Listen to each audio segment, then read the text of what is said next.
bienvenue sur ma chaîne. Alors, aujourd'hui, vidéo spéciale Paxlovid. Voilà, parce qu'en fait, ils ont parlé de ce médicament. J'ai dit, bon, je vais faire une recherche, juste pour voir. Parce que maintenant, je regarde beaucoup les effets secondaires, vous savez, dans les médicaments, même ceux que je prends. Donc, je conseille à tout le monde, déjà, au départ, de bien regarder quand le médecin vous prescrit un médicament, de regarder les interactions, la posologie, etc. etc. Alors, peut-être pas la posologie, parce que bon, le médecin sait sûrement mieux le dosage que vous, mais en tout cas, tous les effets secondaires qu'il peut y avoir et les interactions entre d'autres médicaments. Parce que les trois quarts des médecins, il ne va pas vous demander ce que vous... À part votre médecin de famille qui le sait, mais même lui, je suis sûre qu'il ne regarde pas dans le Vidal. Parce que moi, mon médecin de famille m'avait prescrit des antidépresseurs. Et en fait, ils n'allaient pas du tout avec mes antidouleurs, les tramadol. Vous voyez?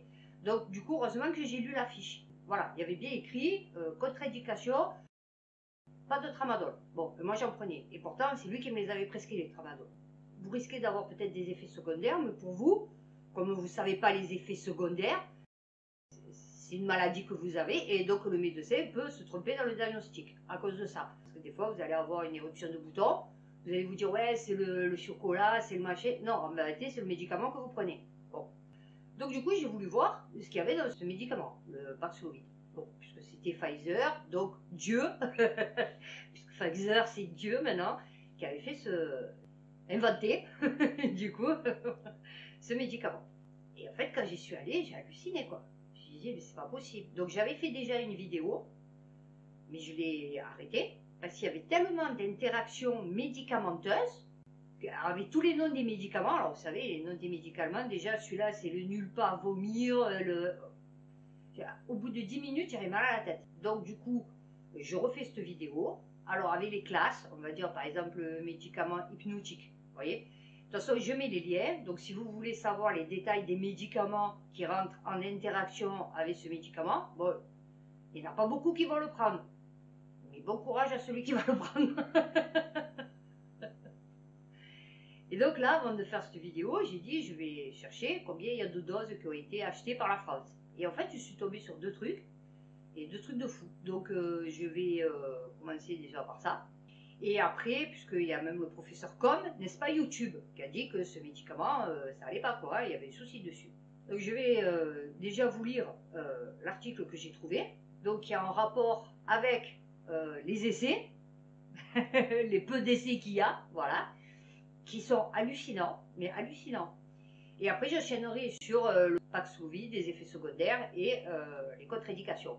Donc YouTube, je t'explique, tout ce que je prends, c'est du Vidal, des sites officiels, du gouvernement, de Google.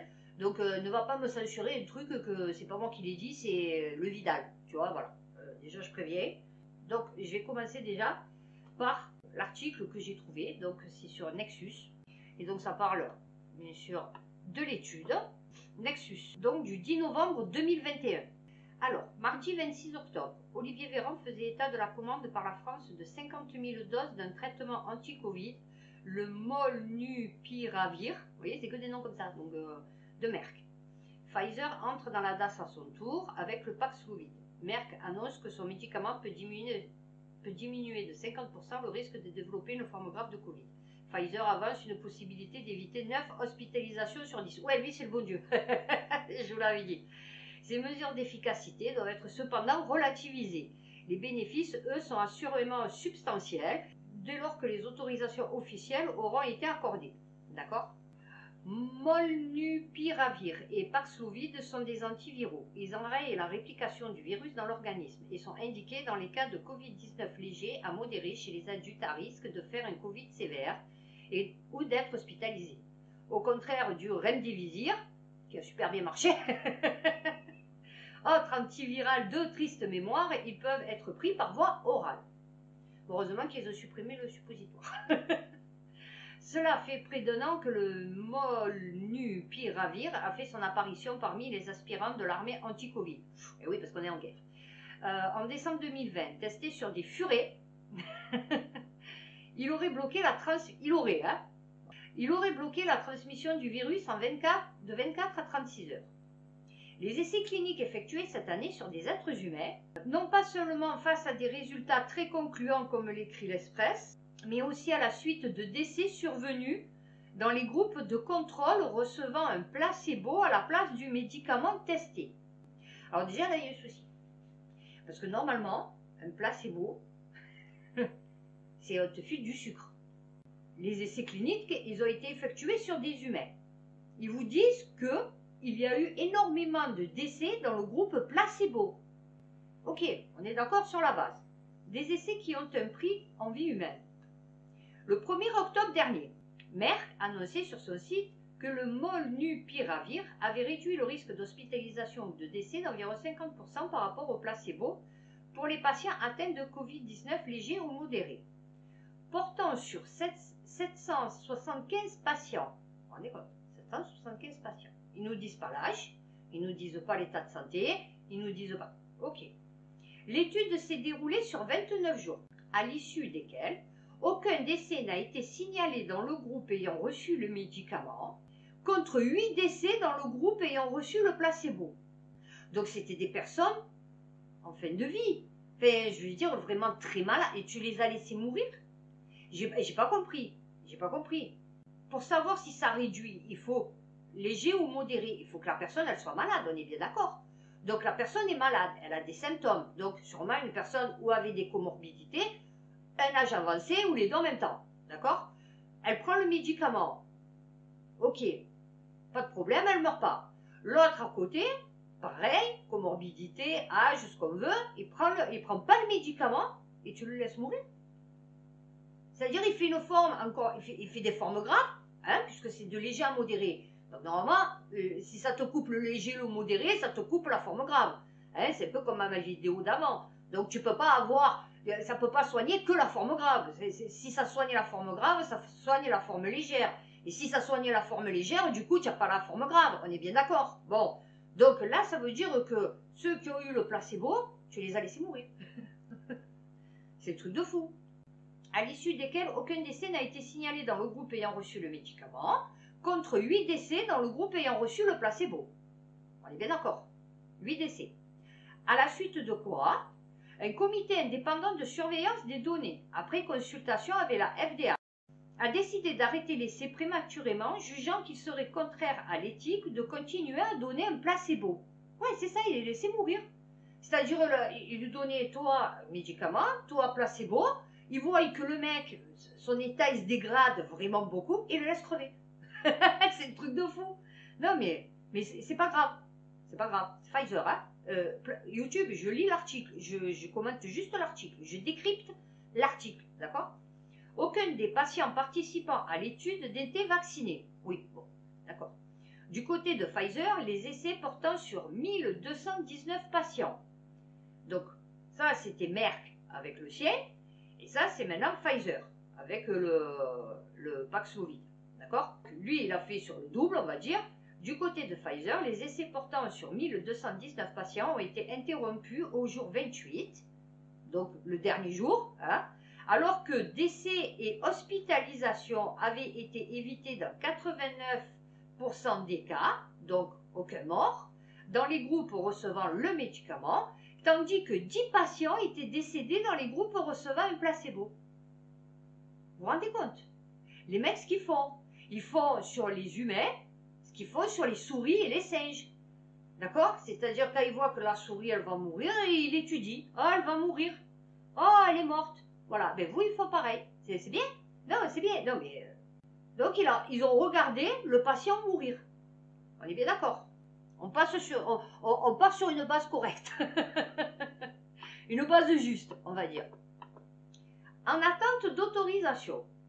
Le laboratoire Merck attend l'autorisation d'utilisation d'urgence demandée aux autorités de santé états-uniennes, aussi bien qu'européennes. Ces derniers ont entamé une procédure accélérée. Avec un temps de retard, Pfizer prévoit de soumettre un dossier d'autorisation auprès de la FDA le plus tôt possible.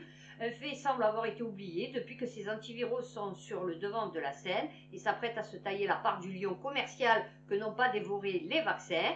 De précédentes versions du molnupiravir ont eu des effets mutagènes de nature à induire des malformations congénitales. Nexus, YouTube, hein, c'est pas moi. l'Agence européenne des médicaments, EMA, qui doit évaluer la conformité du molnupiravir aux normes européennes habituelles en matière d'efficacité, de sécurité et de qualité, s'en souviendra-t-elle? Eh ben non. Voilà, mémoire de poisson rouge, hein? Bon, le glas du vaccin n'a pas sonné, le molnupiravir et le Paxlovid ne sont pas censés se substituer au vaccin, comme l'a rappelé le professeur de l'Université de médecine de Houston, Texas, Peter Hotez, à propos du molnupiravir. Ce n'est pas un médicament miracle, mais un outil pour accompagner la vaccination. Professeur en pharmacologie et président du CHU Pellegrin, Mathieu Molimar, interrogé par France Info et cité sur internaute.com, tempère encore davantage l'enthousiasme. Il faut, selon lui, ramener les pourcentages annoncés à valeur absolue. On évite environ 25 hospitalisations pour 400 patients traités. C'est bien, mais ce n'est pas la révolution non plus. De plus, pour lui, le molnupiravir seul ne suffira probablement pas et il faudra plusieurs médicaments, souvent en combinaison. Et là, après, on va venir aux contre-indications médicamenteuses. Un jackpot de plus pour les labos.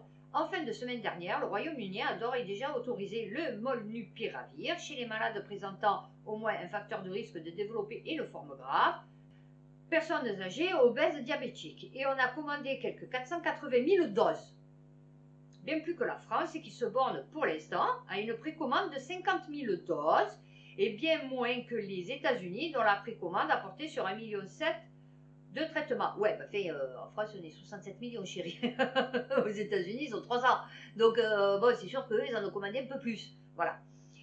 Pfizer confie de son côté avoir conclu des accords d'achat anticipés avec plusieurs pays et être en négociation avec plusieurs autres, sans préciser lesquels. Ni Pfizer ni Merck, qui annoncent avoir signé un accord permettant la diffusion dans les pays pauvres ou à revenus intermédiaires, n'ont parlé de prix, mais on évalue celui du molnupiravir à 600 € la dose, d'après le montant de la commande américaine. 600 J'avais pas vu. Je l'ai pas lu le truc, hein. 600 € la dose. D'après le montant de la commande américaine. Le ministre français de la Santé n'a pas évoqué non plus cette question de prix de revient, quand bien même il évoquait un trio anti-Covid composé des vaccins, des antiviraux et des anticorps monoclonaux. Ces derniers étant encore plus onéreux que le molnupiravir, d'après son prix évalué aujourd'hui. Vous vous rendez compte qu'ils ne nous mettent pas en bonne santé pour l'argent, pour de l'argent. Et l'État contribue à ça. Donc vous vous rendez compte là dans ce qu'ils disent. Parce qu'il faut voir ce qu'il y a après. Quand je vais vous lire le truc du Paxlovid. Pfizer envisage d'investir jusqu'à 1 milliard de dollars dans le Paxlovid. Merck prévoit de fabriquer les doses nécessaires pour 10 millions de traitements au molnupiravir d'ici la fin de l'année. Ok. Solidaritésanté.gouv. Ok YouTube. Arrivée d'un nouveau médicament contre la Covid-19, la France déploie le Paxlovid en ville. Le Paxlovid est un nouvel antiviral commercialisé par les laboratoires Pfizer. Ce traitement a obtenu son autorisation de mise sur le marché le vendredi 28 janvier 2022 et une autorisation d'accès précoce octroyée par les autorités sanitaires françaises. La France sera... Alors on est les premiers. Là on est sur le podium. Là, on est là. La France sera le premier pays de l'Union européenne à mettre à disposition ce médicament.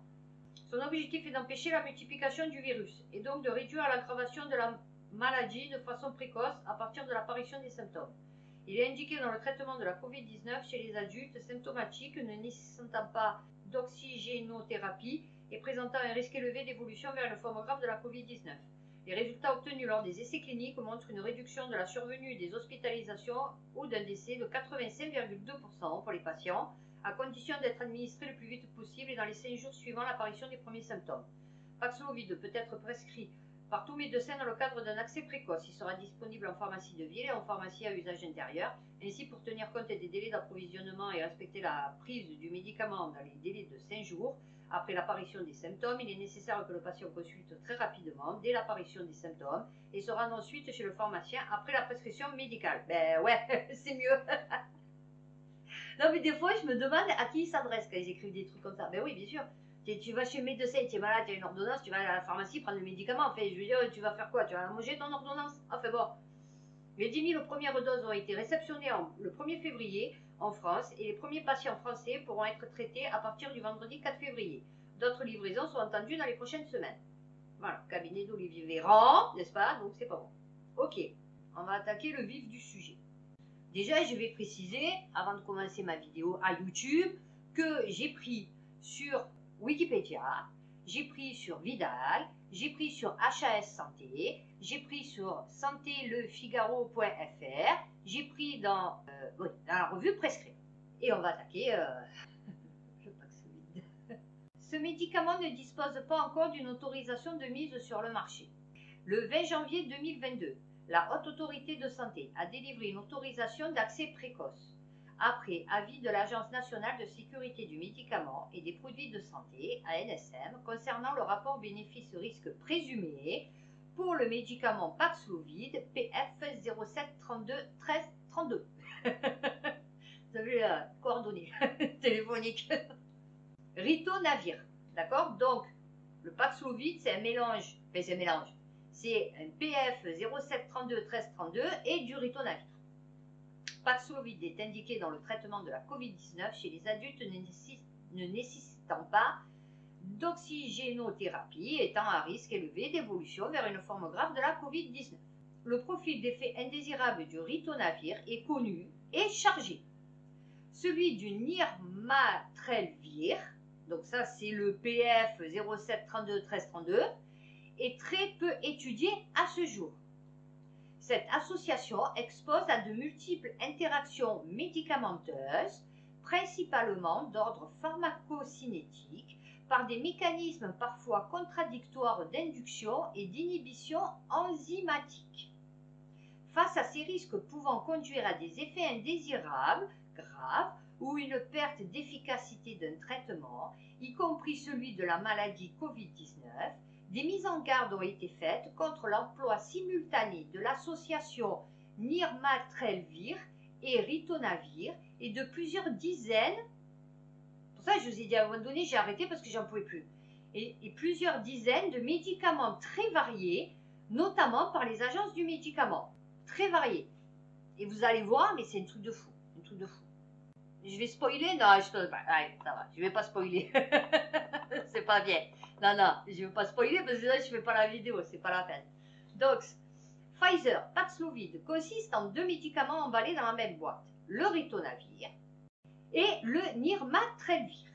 Donc, le ritonavir, c'est de la copovidone. Vous voyez, c'est que des mots comme ça qu'il y avait, donc c'est pas possible. Donc, copovidone, monolorate de sorbitane, phosphate dibasique de calcium anhydre, dioxyde de silice colloïdal et stéarilfumarate de sodium.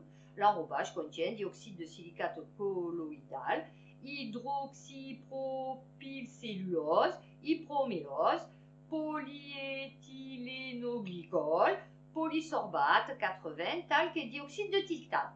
Que des produits naturels. Ça va, on crée rien. On continue. Le nirmatrelvir. Alors ça c'est ritonavir, c'est le comprimé blanc. Le nirmatrelvir, c'est le comprimé rose. Alors, cellulose microcristalline, cross-carmélose sodique, dioxyde de silice colloïdal, lactose monohydratée et stéarifulmarate de sodium. L'enrobage contient du dioxyde de tétane, de l'hydroxypropylméthylcellulose, de l'oxyde de fer rouge et du polyéthylène glycol. Que des produits naturels, là aussi. Ok, allez, on commence. Alors là, vous saurez tout sur le Paxlovid. Voilà, là, vous ne pourrez pas dire que vous saurez pas. Chaque emballage contient 5 plaquettes alvéolées. Chaque plaquette contient 6 comprimés, 4 roses et 2 blancs. Mise en garde des précautions importantes. Patients qui ont des problèmes de reins, veuillez consulter votre professionnel de la santé avant de prendre Paxlovid si vous avez des problèmes de reins. Bon, déjà, faudrait-il savoir qu'on a des problèmes de reins. Vous pourriez avoir besoin d'une dose réduite de Paxlovid. Bon. Interaction médicamenteuse grave. Plusieurs médicaments interagissent avec Paxlovid. Prendre Paxlovid avec ces médicaments peut provoquer des effets secondaires graves ou potentiellement mortels. Mentionnez à votre professionnel de la santé tous les médicaments que vous prenez avant de commencer à prendre Paxlovid. Surtout si vous avez déjà ou vous avez une maladie du foie, notamment l'hépatite, ou si vous avez eu une infection par le VIH. Autre mise en garde.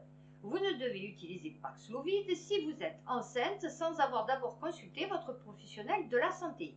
Les femmes doivent utiliser une méthode contraceptive efficace pendant leur traitement par Paxlovid. Paxlovid peut influer sur le fonctionnement des contraceptifs oraux, pilules anticonceptionnelles, des timbres et des anneaux vaginaux. Paxlovid peut passer dans le lait maternel. Effet secondaire possible, là c'est la mise en bouche. Voilà, vous dites, ah ça va.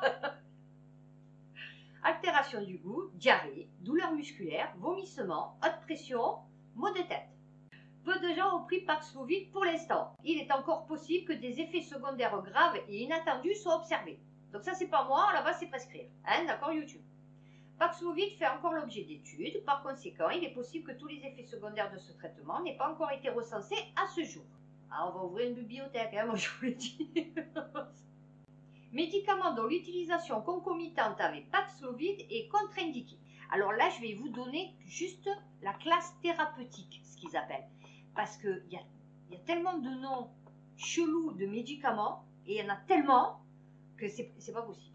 Antagoniste des récepteurs adrénergiques alpha 1, analgésique, anti-angoureux, anti-cancéreux, anti-arythmique, anti-goutteux, anti-histaminique, antipsychotique neuroleptique, dérivé de l'ergot de seigle, antibiotique, hypolipémiant, inhibiteur de la PDE5, phosphodiesterase CGMP-spécifique de type 5, sédatif hypnotique, préparation à base de plantes, anticonvulsivant, anti-infectieux. Ritonavir. Le ritonavir est utilisé dans la prise en charge des infections par le VIH. Donc c'est pas le petit médicament, vous voyez, c'est pas le Doliprane. Ça en haut c'était ce que je vous ai lu là il y a 2 secondes, c'était le ritonavir aussi. Hein. Enfin c'était le médicament, donc c'est-à-dire le ritonavir et le PF 07 32 13 32. Voilà. Ça c'était quand vous preniez ça. Bon, là je prends que le ritonavir, d'accord? Affection hématologique et du système lymphatique. Affection du système immunitaire, la cellule. Troubles du métabolisme et de la nutrition. Affection du système nerveux. Affection oculaire. Affection cardiaque. Affection vasculaire. Affection respiratoire thoracique et médiastinale. Affection gastro-intestinale. Affection de la peau et du tissu sous-cutané. Affection musculo-squelettique et systémique. Affection du rein et des voies urinaires, affection des organes de reproduction et du sein, troubles généraux et anomalies au site d'administration, investigation.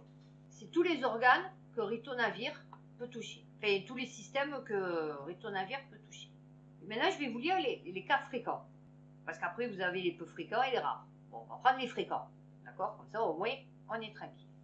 Fréquents, donc, effet indésirable, diminution du nombre de leucocytes. Hypersensibilité dont urticaire et œdème de la face. Hypertriglycéridémie, goutte, œdème et œdème périphérique, déshydratation généralement associée à des symptômes gastro-intestinaux. Fréquent, hypercholestérolémie. Très fréquent, dysgeusie, parasthésie buccale et périphérique, céphalée, vertige, neuropathie périphérique, insomnie. Fréquent, anxiété, confusion, trouble de l'attention, syncope, convulsion. Très fréquent, d'accord? Fréquent, vision trouble. Fréquent, hypertension, hypotension, dont hypotension orthostatique, froideur des extrémités. Très fréquent, pharyngite, douleur oropharyngée, toux. Très fréquent, douleur abdominale haute et basse, nausée, diarrhée, dont diarrhée sévère avec déséquilibre électrolytique, vomissement, dyspepsie. Fréquent, hépatite, dont augmentation des ALAT, des ASAT, des GT. Hyperbilirubinémie, incluant un ictère. Très fréquent, prurite, rash, dont rash érythémateux et rash maculopapulaire. Fréquent, acné, syndrome de Stevens-Johnson. Très fréquent, arthralgie et douleur dorsale, myosite, rhabdomyolyse, myalgie, myopathie, augmentation des CPK. Vous vous rendez compte? Fréquent, ménorragie. Très fréquent, fatigue dont asthénie, bouffée vasomotrice, sensation de chaleur, fièvre. Fréquent, perte de poids. Fréquent, évaluation de l'amylase, baisse des taux de thyroxine T4, libre et totale hyperglycémie. Peu fréquent, augmentation du taux de magnésium, des phosphates alcalines. Interaction médicamenteuse. Le ritonavir est un inhibiteur des cytochromes P450 3A4, extrêmement puissant. Il en résulte une exposition et donc une toxicité plus élevée des médicaments métabolisés et dégradés par le CYP 3A4 en temps normal. C'est cette propriété qui est utilisée dans le traitement du VIH. Donc je vous dis, le truc, il est costaud. L'autre, bon d'accord, il a le Covid grave. Mais bon, ça c'est costaud. Et c'est pour soigner, je vous ai dit, les formes légères à modérées. D'accord? Donc c'est pas pour le mec qui est entre la vie et la mort, tu lui donnes le médicament, ouh, il se met à courir comme un lapin, vous voyez? Bon. Les autres inhibiteurs de la protéase voient leur efficacité augmentée par le CYP3A4 censé les métaboliser et inhiber. Bien qu'étant initialement lui-même utilisé comme un inhibiteur de protéase, le ritonavir est aujourd'hui utilisé à des doses plus faibles uniquement pour son action sur le CYP3A4. Lorsqu'il s'agit d'un promédicament destiné à être transformé en métabolite actif par le CY3A4, il y a un risque de sous-exposition et donc d'inefficacité, laquelle pourrait inciter le médecin à augmenter sa posologie. Inversement, les autres molécules qui agissent sur le cytochrome 3A4 peuvent altérer le métabolisme du ritonavir et de l'inhibiteur de protéase qui l'accompagne, soit en diminuant, soit en augmentant leur concentration plasmatique, efficacité et toxicité. Ces interactions peuvent survenir avec un grand nombre de médicaments, mais aussi de substances naturelles, étant donné la participation du cytochrome 3A4 dans la métabolisation de très nombreuses molécules. On peut citer la rifampicine, le millepertuis, le jus et les boissons à base de pamplemousse, la carbamazépine. Vous vous rendez compte? Même quand vous buvez du jus de pamplemousse, ça rentre en interaction avec le médicament. Et ça, vous croyez que le médecin le sait? Ça, vous croyez que le médecin, il a lu ça? Je pense pas. Le ritonavir est indiqué en association avec d'autres antirétroviraux, surtout que c'est le médecin de famille qui va vous le prescrire. C'est pas le mec qui est spécialisé dans le VIH, vous voyez? Pour le traitement des patients infectés par le VIH1, adultes et enfants de 2 ans et plus. Le ritonavir ne doit pas être administré chez les patients présentant une maladie hépatique décompensée, qu'il soit utilisé à dose thérapeutique comme agent antirétroviral ou à de faibles doses comme potentialisateur pharmacocinétique. Les études in vitro et in vivo ont montré que le ritonavir est un puissant inhibiteur des biotransformations médiées par les isoformes CYP3A et CYP2D6 du cytochrome P450. Les médicaments ci-dessous sont contre-indiqués avec le ritonavir et, sauf mention contraire, la contre-indication est due au potentiel du ritonavir à inhiber le métabolisme du médicament co-administré, entraînant une exposition accrue à ce dernier et un risque d'effet indésirable cliniquement significatif. L'effet modulateur enzymatique du ritonavir peut être dépendant de la dose. Pour certains médicaments, les contre-indications peuvent être plus pertinentes lorsque le ritonavir est utilisé comme agent antirétroviral que comme potentialisateur pharmacocinétique. Par exemple, rifabutine et voriconazole. Voilà, c'est pour ça que j'ai pas fait les médicaments. Vous voyez? Parce que là, on va passer à la posologie et au mode d'administration. Ritonavir 1000 ans doit être administré par des médecins expérimentés dans la prise en charge de l'infection par le VIH. Enfants et adolescents. Le ritonavir est recommandé chez l'enfant âgé de 2 ans et plus. Pour des recommandations posologiques complémentaires, se rapporter au résumé des caractéristiques du produit et des autres inhibiteurs de protéase approuvés pour une co-administration avec le ritonavir. Donc, vous voyez que c'est vraiment par des médecins expérimentés dans le VIH. Je ne sais pas si mon médecin de quartier, il a vu beaucoup, il a traité beaucoup de personnes avec le VIH. Je dis ça, je dis rien. Le ritonavir étant métabolisé essentiellement par le foie, il doit être utilisé avec prudence comme potentialisateur pharmacocinétique chez les patients présentant une insuffisance rénale, en fonction de l'inhibiteur de protéase avec lequel il est co-administré. Cependant, comme la clairance rénale du ritonavir est négligeable, une diminution de la clairance corporelle totale chez les patients insuffisants rénaux est improbable. Se reporter au résumé des caractéristiques du produit de l'inhibiteur de protéase co-administré avec le ritonavir pour les informations spécifiques relatives à la posologie chez les patients ayant une insuffisance rénale. Insuffisance hépatique, le ritonavir ne doit pas être administré comme potentialisateur pharmacocinétique chez les patients ayant une maladie hépatique décompensée. En l'absence d'études pharmacocinétiques chez les patients présentant une insuffisance hépatique sévère stable, classe C de Child Pug, sans décompensation, il est recommandé d'être prudent lorsque le ritonavir est utilisé en tant que potentialisateur pharmacocinétique, du fait de la possibilité d'augmentation des concentrations de l'IP co-administrées. Les recommandations spécifiques pour l'utilisation du ritonavir comme potentialisateur pharmacocinétique chez les patients avec une insuffisance hépatique dépendent de l'inhibiteur de protéase avec lesquels il est co-administré.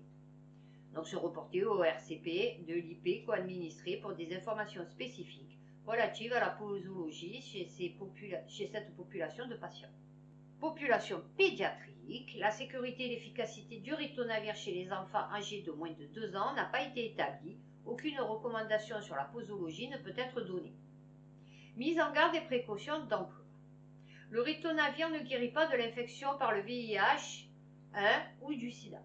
Chez les patients présentant des diarrhées chroniques ou un syndrome de malabsorption, une surveillance accrue est recommandée en cas de diarrhée. La fréquence relative élevée des diarrhées survenant au cours du traitement par ritonavir peut compromettre l'absorption et l'efficacité du ritonavir et d'autres médicaments associés du fait de la diminution de l'observance du patient au traitement. Des vomissements sérieux et persistants et ou des diarrhées associées à l'utilisation du ritonavir pourraient avoir un retentissement sur la fonction rénale. Il est conseillé de contrôler la fonction rénale chez les patients insuffisants rénaux. Hémophilie. En cas d'augmentation de saignement comprenant des hématomes cutanés spontanés et des hémarthroses ont été signalés chez les patients hémophiles de type A et B traités avec les inhibiteurs de protéase.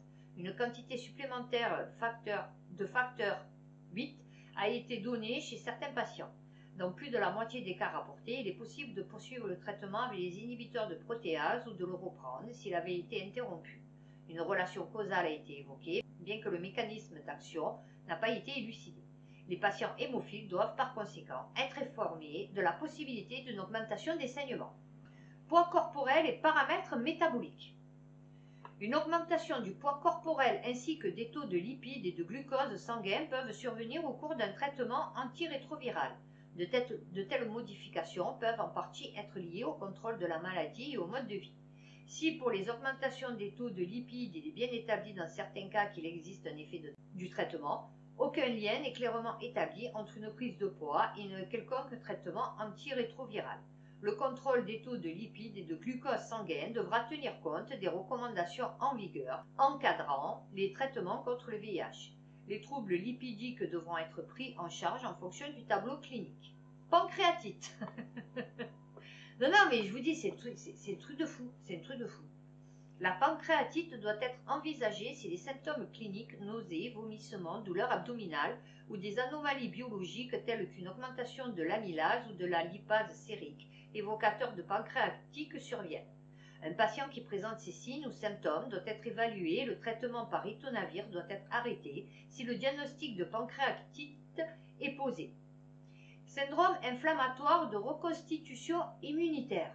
Chez les patients porteurs du VIH et présentant une immunodéficience sévère au moment de la mise en place du traitement antirétroviral combiné, TARC, une réaction inflammatoire à des agents pathogènes opportunistes, asymptomatiques ou résiduels peut survenir et provoquer des conditions cliniques graves ou une aggravation des symptômes. En règle générale, de telles réactions ont été observées durant les premières semaines et premiers mois suivant l'instauration du TARC.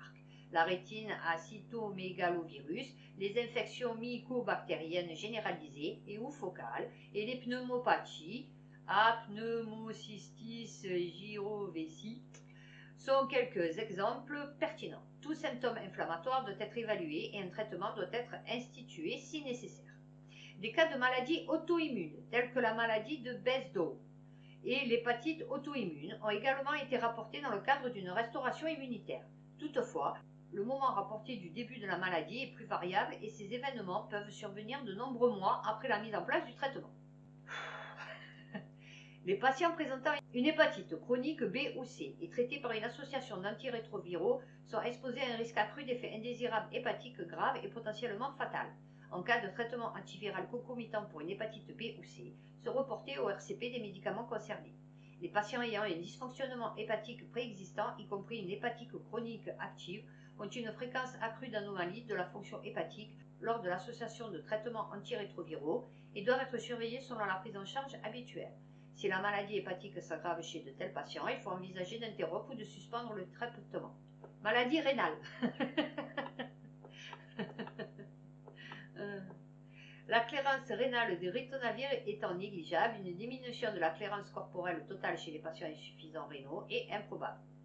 Des cas d'insuffisance rénale, d'altération de la fonction rénale, d'élévation de la créatinine, d'hypophosphatémie et de tubulopathie proximale, incluant un syndrome de Fanconi, ont été rapportés avec l'utilisation du fumarate de ténofir d'isoproxyl en pratique clinique.